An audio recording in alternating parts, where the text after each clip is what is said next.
Hello everyone, welcome to Deepu's kitchen. పిల్లలు ఏదైనా sweet చేసి పెట్టమని, కేక్ చేసి పెట్టమని అడిగినా, లేదంటే ఇంటిల్లిపాదికి ఏదైనా తీయగా తినాలనిపించినా కూడా కప్పు రవ్వ అలాగే బెల్లంతో చాలా హెల్తీగా ఇలాంటి ఒక స్వీట్ చేసి పెట్టండి. భలే టేస్టీగా ఉంటుంది అండ్ సూపర్ హెల్తీ.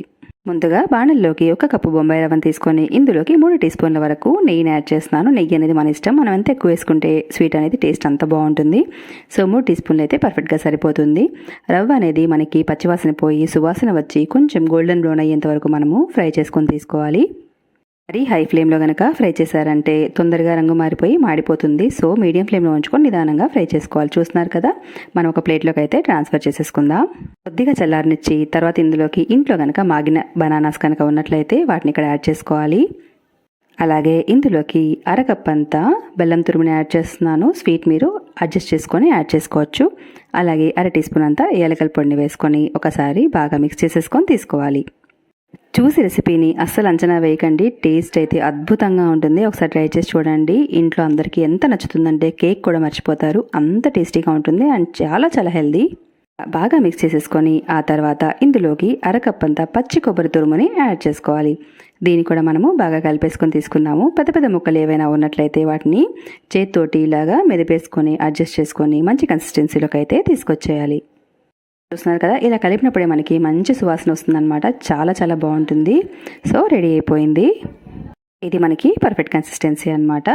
ఇప్పుడు మన దగ్గర ఉన్నట్లయితే బనానా లీఫ్ని తీసుకోవచ్చు, లేదంటే అలాగే అయినా కూడా ఏదైనా బౌల్లో సెట్ చేసుకోవచ్చు అనమాట. ఇలాగా అరిటాకు మీద చేస్తే ఆ ఫ్లేవర్స్ అన్ని దీనికి పట్టి చాలా టేస్టీగా ఉంటుంది అండ్ హెల్దీగా కూడా ఉంటుందన్నమాట. ఇలా అరిటాకు పైన 1 నుంచి 2 స్పూన్ల వరకు మిక్చర్ని తీసుకొని యాడ్ చేసేసి ఆ తర్వాత అరిటాకుని అయితే మనము క్లోజ్ చేసేసుకోవచ్చు. ఇలాగే మనము అన్నిటినీ ప్రిపేర్ చేసేసుకోవాలి.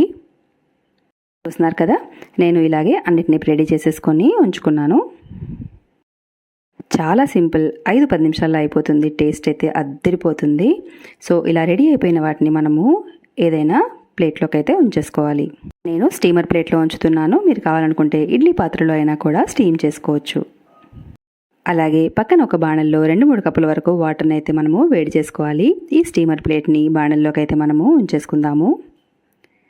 మూత పెట్టేసుకొని 7 నుంచి 10 నిమిషాలు లో టు మీడియం ఫ్లేమ్లో ఉంచుకొని స్టీమ్ చేసుకోవాలి.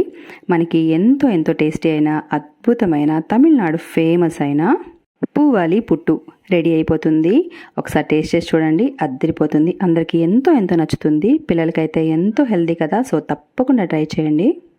కేక్ లాగాను స్వీట్ లాగాను 2 టేస్ట్లతో చాలా చాలా బాగుంటుంది. ట్రై చేసి నచ్చితే ఛానల్ని సబ్స్క్రైబ్ చేసుకోండి. ఫ్రెండ్స్ అండ్ ఫ్యామిలీస్కి షేర్ చేసి నన్ను సపోర్ట్ చేయండి. అంతేకాదు ఒక లైక్ ఇవ్వడం అయితే అస్సలు మర్చిపోకండి. వేడిగా ఎంజాయ్ చేయండి. సూపర్ టేస్టీగా ఉంటుంది.